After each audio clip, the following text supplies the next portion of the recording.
Welcome back to my studio. So what you can see that I've done here is I've already stamped out a bunch of little gingerbread man onto a strip of this muslin. And then I cut them down and I start coloring. Now I stamped these with my StazOn black ink so that it's nice and permanent. If you'd like to heat set this with an iron, you can, but that's not necessary. But there have been times I must say that I've done that. The first thing I'm going to do to get started is I'm going to use my sienna brown, and I just start by just very gently coloring in my gingerbread man. Now I've already done one right here. I've already colored completely over him very lightly with my sienna brown. Now the next thing that I do is I take that same sienna brown and I'm just going to go in with a little more pressure on my pencil, and I'm going to go to areas where I want to add shading. And I'm just again just applying a little more pressure with my pencil where we'd have those natural shadows. And I've got one completed here, if I can get a hold of it. And I've got him all colored in. And I don't know if you can see it or not, but I also went around the line of the stamp, the outline of the gingerbread man, because I like it to look like I've colored kind of outside the lines. I don't like to always color inside the lines. I like that artistic look when you go outside. So that's what I've done here, and then I've got all my shading added. The next thing I did, I took a darker brown. This was my dark brown. And where I just added all of those highlights, I'm going to go in with my dark brown and I'm going to continue highlighting. And I'm just going to add just that deeper shade in there, pretty much in those same areas that I just went over. And I've got one that I've already finished here. Right here you can see that I've got all those colors in there. So that's actually about 3 layers of my pencil. The next thing that I did was take my pink watercolor pencil and I just went over the heart and the stocking cap right up here. If you hear some hissing in the background, those are my kitties. They're playing. And then I went in with my crimson red. Now I found that when you use the red, it goes a long way. So I just touch it, especially with these little hearts, just a touch of it goes a long way. And then I add the shadows up here to the stocking cap.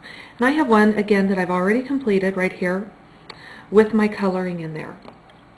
Now the fun part. I take my Tombow blending pen, which is one of my favorite tools, and the first thing I'm going to do is, you can tell that I love this and I've used it. So I'm just going to dab off. Yep, I've got some color on there.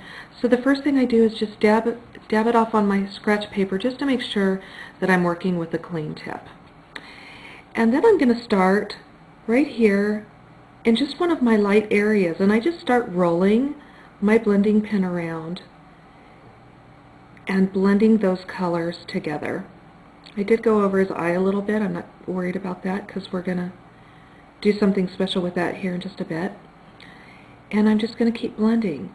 Now you might find that you start to get a lot of buildup. You might need to just wash your pen off, especially when you go into some of these areas right here and pull some of these heavier, darker colors.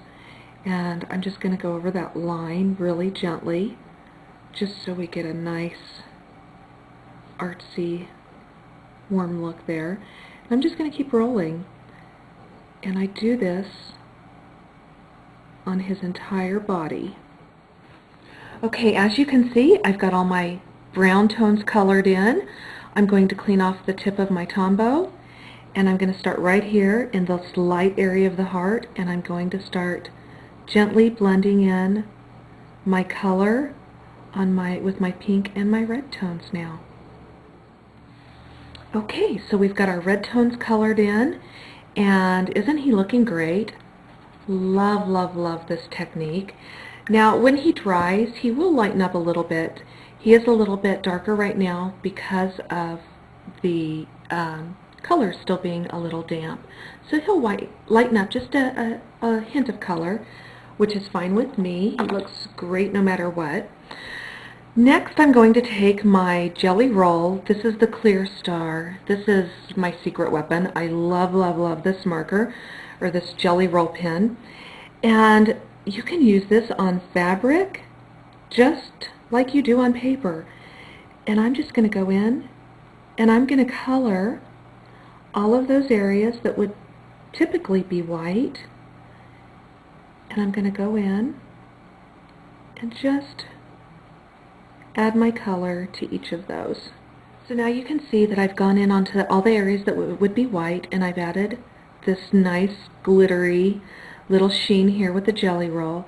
The next thing that I'm going to do is add some highlights to the red, and then I'm going to trace the outline of the gingerbread man as well.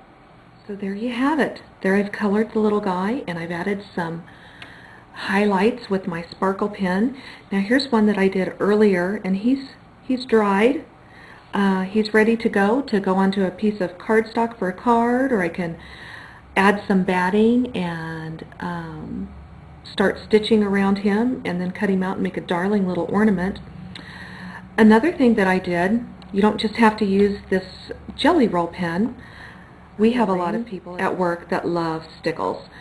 So I took my crystal stickles and I colored this cupcake the same way, and then I just took my bottle of stickles and just went over the image just like that, right onto the fabric. It dries great.